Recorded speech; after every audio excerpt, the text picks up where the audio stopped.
I have my team with me. I have my finance minister, my commerce minister, Mr. Razak Daud, foreign minister, minister for planning, and minister for overseas Pakistanis. And the reason I have brought my team is because we feel, and as both of you mentioned, that it's time that Pakistan and Turkey enhanced our trade to a higher level. We have our problems. We have, for some reason, not achieved the potential of trade between the two countries that we should have.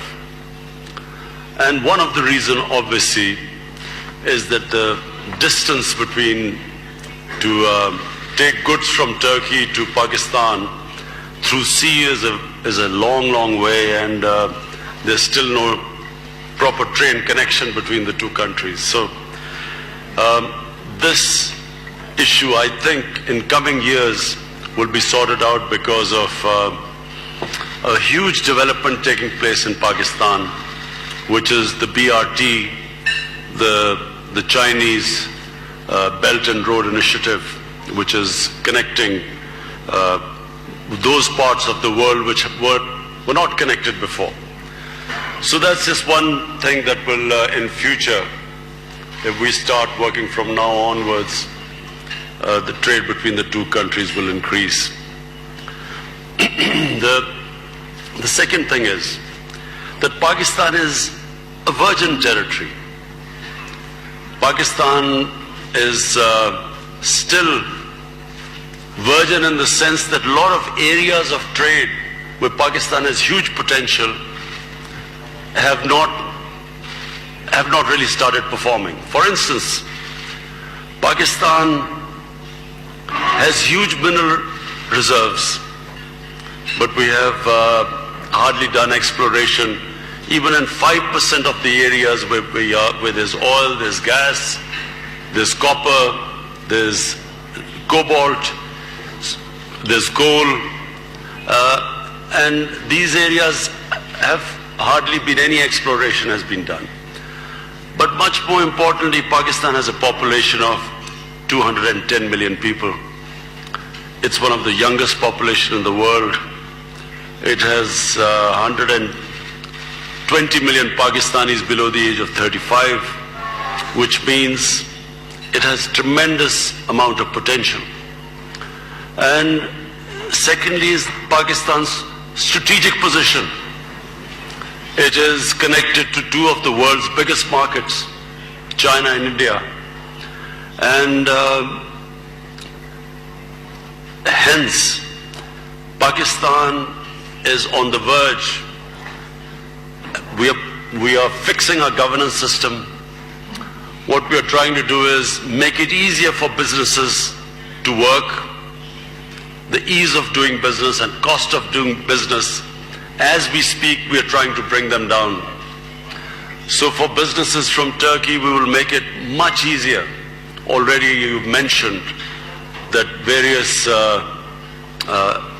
investors here I've met are already working in Pakistan. But I want to assure you that this government, its main aim is going to be to make it easy for investors.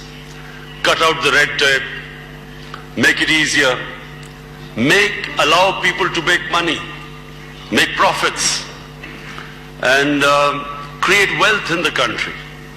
When you have trade, when you have investment, wealth is created. We desperately need, we have a young population which needs employment. So investment will lead to employment for us and create wealth. Pakistan is embarking on the next 5 years of building 5 million houses, affordable houses. It's a huge project.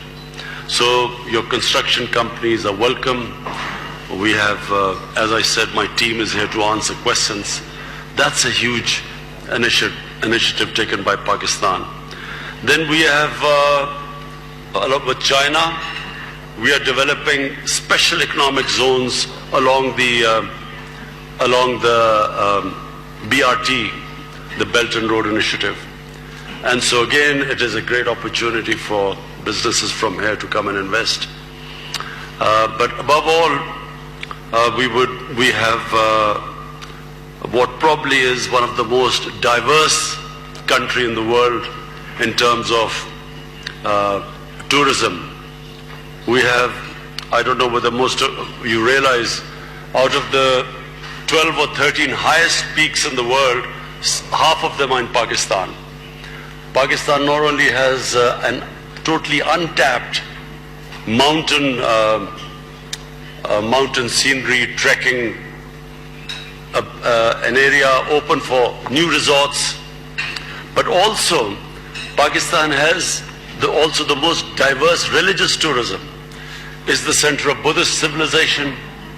It is the center for Sikh religious tourism, for Hindus, and it also has the oldest, well, I can't say this here because Turkey already, we know this area is probably the oldest civilization in the world.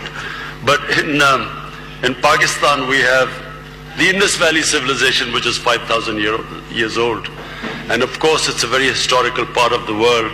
And for Turkey, people from Turkey, you must remember that the Turks were part of the ruling elite of the Indian subcontinent for almost 6 centuries. The Mughal Empire were Turkish origin. Before that, the Sultanate in Delhi for 300 years, it was basically, it alternated between the Turks and the Afghans. So it has this huge history.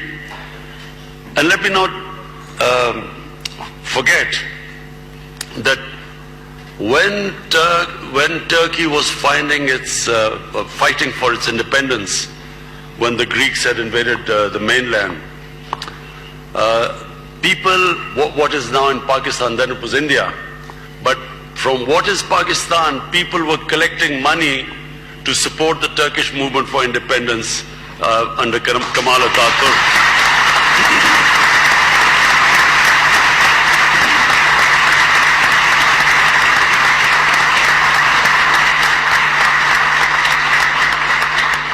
So I look forward to your questions. I have my team here. You can ask questions. They can answer more specifically questions about various areas, about trade, about the measures which we've taken to open up our economy. So I look forward to your questions.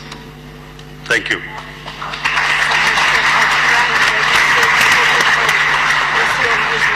Teşekkür ederim Sayın Başbakan. Thank you very much. It's a great honor for us to, it's a very